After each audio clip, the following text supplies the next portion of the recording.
I'm always trying to attract new audiences to the Nashville Symphony, making them feel comfortable in our concert hall,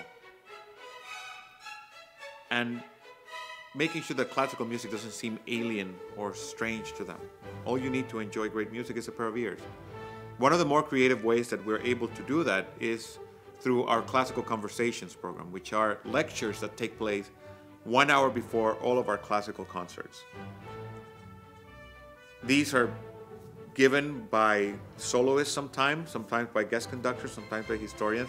But the concerts that I conduct, I am very honored to be the person that gives these lectures and shares with the audience any stories associated with the music being performed that evening.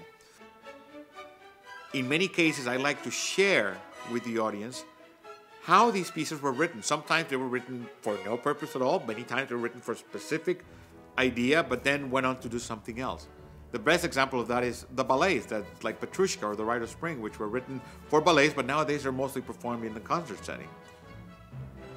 But I like to speak about who these composers were, what they were trying to achieve, and even 100 or 200 years after their death, their music and their lives are still very interesting, and how you can hear some of that personality into their music. Even more excitingly, of course, is when we have one of these living composers right there, and we get the opportunity for the audiences who attend these to ask them questions and to really get what is behind their music, what drives them. To me, it's always about who these composers were, because that's what you hear in their music. You hear their personalities, their joys, their sadness, their struggles. And it is a great way for me to connect with audiences, get to talk to them and get for them to talk to me. And that, I think, gives me a better idea of what Nashville is about, what our audiences are always looking for.